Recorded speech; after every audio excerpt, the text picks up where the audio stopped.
Hello everyone, my name is Ritvika Vyas, your science mentor for class 8th. And today we are going to study further in your chapter 2, that is Health, the Ultimate Pressure.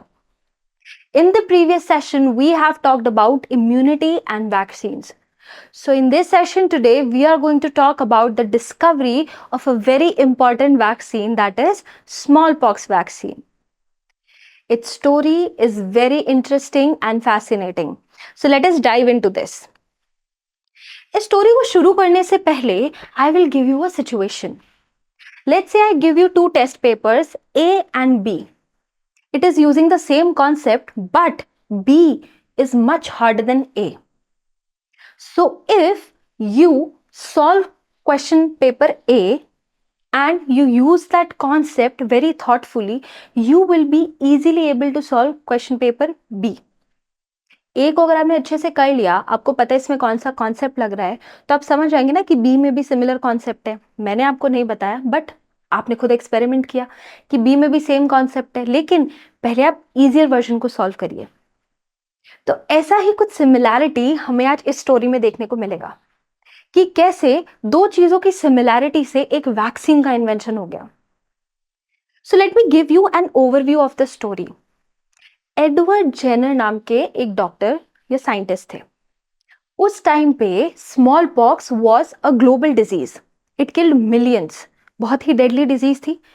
पूरे body पे boils और blisters हो जाते थे and फिर death ही हो जाती थी और कोई क्योर ही नहीं मिल रहा था. लेकिन इन साइंटिस्ट ने क्या किया, ही ऑब्जर्व दैट जिन लोगों को काउ पॉक्स हो रहा है उनको स्मॉल पॉक्स नहीं हो रहा. अब काउ पॉक्स क्या है?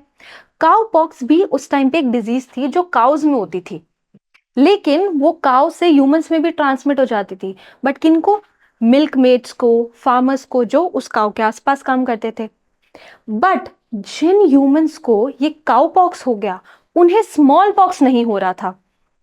बट क्यों नहीं हो रहा था? काउ पॉक्स तो एक माइल्डर डिजीज है, लोग उससे रिकवर भी वापस जल्दी कर जाते थे, लेकिन स्मॉल पॉक्स तो डेडली डिजीज है, उससे तो रिकवरी हो ही नहीं सकती. तो फिर ऐसा क्या हो रहा था कि जिनको काउ पॉक्स है उनको स्मॉल पॉक्स नहीं हो रहा था? अगर वो स्मॉल पॉक्स से उनको एक्सपोज भी किया जाए फिर भी उनको स्मॉल पॉक्स नहीं हो रहा था. क्यों नहीं हो रहा था? ये नोटिस किया डॉक्टर एडवर्ड जेनर ने. फिर इन्होंने क्या किया, इन्होंने उसी काउ पॉक्स को वैक्सीन की तरह यूज किया स्मॉल पॉक्स की रेजिस्टेंट डेवलप करने में. मैंने प्रीवियस सेशन में बात की ना, इम्यूनिटी कैसे डेवलप होती है. कोई वीक पैथोजन डाल दो ताकि आपकी इम्यूनिटी पहचान जाए, मैकेनिज्म क्रिएट हो जाए, ट्रेनिंग मिल जाए.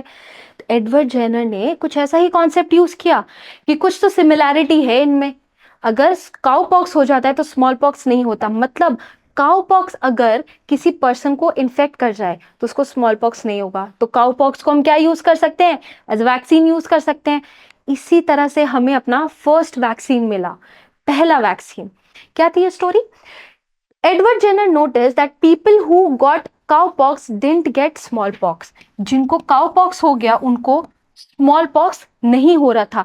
That he noticed and invented the first vaccine that help protect from smallpox. इनकी इस ऑब्जर्वेशन ने फर्स्ट वैक्सीन का इन्वेंशन किया. किसकी? स्मॉल पॉक्स का, जो कि बहुत ही डेडली डिजीज थी. इसीलिए इसके बारे में पढ़ना बहुत इंपॉर्टेंट है. अब तो ये disease is eradicated globally, but उस टाइम पे millions were killed. He observed that milkmaids who had cowpox didn't get smallpox, likely due to the virus's similarity. What did he notice?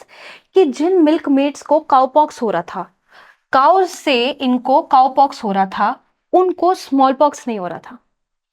He noticed that milkmaids who had cowpox didn't get smallpox.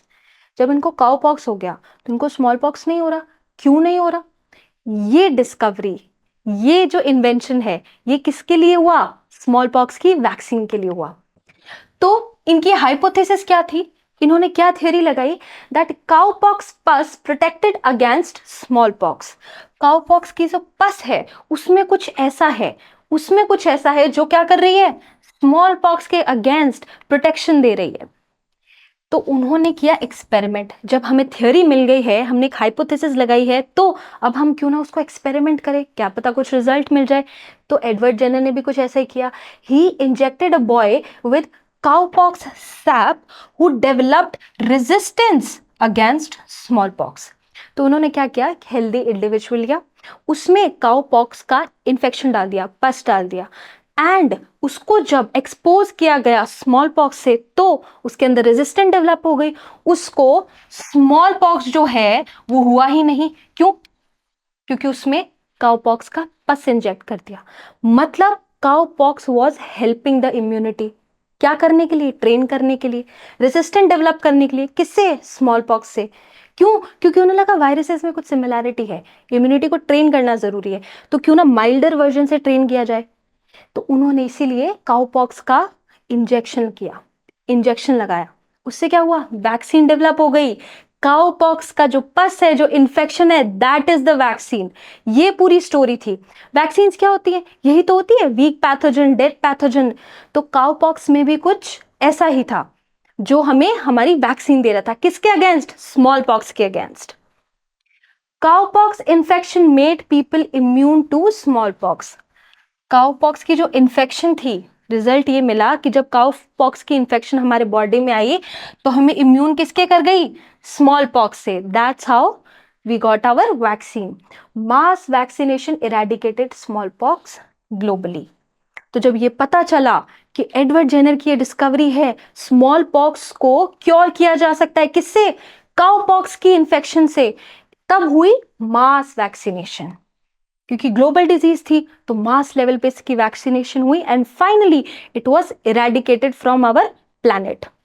ये था उस vaccination का graph. It was at its peak in 1950s। Then 1965 में vaccination campaign हुआ, mass vaccination. Then 1979 में finally it was eradicated from our planet. That was the interesting story of smallpox vaccine. अच्छा, हमारे India में modern vaccine के आने से पहले भी कुछ ऐसा ही काम हमारे टीकेदार्स कर रहे थे। क्या होता है टीकेदार्स? हिंदी में बोलते हैं ना, टीका लगवाने जा रहे हैं बच्चे के, मतलब शॉट्स लगवाने जा रहे हैं, वैक्सीन लगवाने जा रहे हैं। तो वहां पे इंडिया में भी कुछ ऐसा ही काम हो रहा था टीकेदार्स को लेके। टीकेदार्स क्या कर रहे थे? टीके लगा रहे थे, वैक्सीन लगा रहे थे। कैसे वैक्सीन लगा रहे थे? काउ पॉक्स की नहीं, स्मॉल पॉक्स की ही वैक्सीन लगा रहे थे। They were injecting healthy individuals with mild smallpox infections. Infection से रेजिस्टेंस दिलानी है तो क्या करेंगे? वीक पैथोजन ही तो डालना है। तो स्मॉल पॉक्स का ही वीक, एक छोटा कट, एक माइनर कट वो हेल्दी पर्सन में लगा देते थे ताकि उसकी इम्यूनिटी हो जाए डेवलप। तो क्या हो रहा था? वेरियोलेशन बोल रहे थे उसको। Variolation used in India before modern vaccines, it was a traditional method. क्या बोल रहे हैं? वेरियोलेशन। वेरियोलेशन इसका नाम है। To protect against smallpox and material from a smallpox sore was used to scratch the skin। किसी infected person से smallpox का infection लिया, मटेरियल लिया और हेल्दी पर्सन में एक माइनर कट दे दिया ताकि वो इन्फेक्टेड ना हो लेकिन वो एक्सपोज हो जाए, ताकि इम्यूनिटी क्या हो जाए? डेवलप हो जाए। Caused a mild infection to build immunity. Mild infection हो, पूरा ना हो, वरना डेडली है वो तो डिजीज, पर क्या हो? इम्यूनिटी बिल्ड हो जाए। कौन कर रहा था ये काम? टीकेदार्स। नाम क्या था प्रोसेस का? वेरियोलेशन। काउपॉक्स नहीं, ट्रेडिशनल वे में स्मॉल पॉक्स का ही इन्फेक्शन एक छोटे से माइल्ड वर्जन में किसी हेल्दी पर्सन को देना ताकि इम्यूनिटी डेवलप हो, रेजिस्टेंस डेवलप हो। ये तो बात कर ली हमने हमने ट्रेडिशनल इंडिया की। मॉडर्न इंडिया क्या कर रहा है? Our country is producing vaccines at a global level. Mass production कर रहा है वैक्सीन्स का। It is one of the leading producers of vaccines.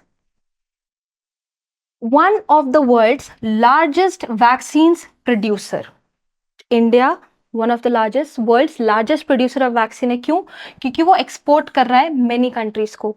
कोविड-19 के केस में आपने देखा होगा ग्लोबल हेल्थ में कितना बड़ा कंट्रीब्यूशन था इंडिया का। हम कितनी वैक्सीन एक्सपोर्ट कर रहे थे कोविड-19 में, राइट? क्यों? क्योंकि India world's largest vaccine producer है। ट्रेडिशनली टीकेदार्स काम कर रहे थे, मॉडर्न अब हमारी इंडिया मास लेवल पे, ग्लोबल लेवल पे वैक्सीन प्रोड्यूस कर रही है। अब बात करते हैं एक ऐसे साइंटिस्ट की जिनका एक बहुत बड़ा कंट्रीब्यूशन था रोटा वायरस की वैक्सीन जनरेशन में। Rota virus was a disease in babies. क्या हो रहा था बेबीज में रोटा वायरस से? रोटा वायरस से डायरिया हो रहा था बच्चों में। डायरिया में क्या हो रहा है? सारे न्यूट्रिएंट्स बाहर आ जा रहे हैं, मोशन हो रहा है बहुत ज्यादा, उसमें डिहाइड्रेशन भी हो रहा है बिकॉज वाटर लॉस हो रहा है। सो डॉक्टर महाराज किशन भन, he was an Indian scientist जो सेक्रेटरी थे किसके? डिपार्टमेंट ऑफ बायोटेक्नोलॉजी के। He developed rota virus vaccine. इनका कंट्रीब्यूशन क्या था?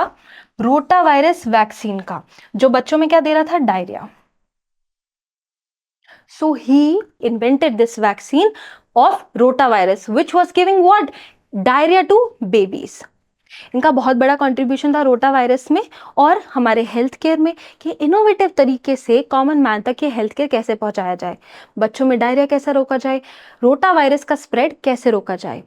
Alright, so that's all we learned in today's session. और क्या क्या पढ़ा है हमने इस सेशन में आज? कि एडवर्ड जेनर की कहानी क्या है, स्मॉल पॉक्स और काउपॉक्स कैसे रिलेट कर रहे थे, टीकेदार्स क्या कर रहे थे, और स्मॉल पॉक्स फाइनली इरेडिकेट कैसे हुआ। So let me test your knowledge for today's session. Answer a few questions of mine. Question number 1 we have here. Who discovered that people who had cowpox did not get smallpox? किसने discover किया था? Louis Pasteur, Alexander Fleming, Edward Jenner and Robert Koch. Edward Jenner, mister Jenner invented the smallpox vaccine.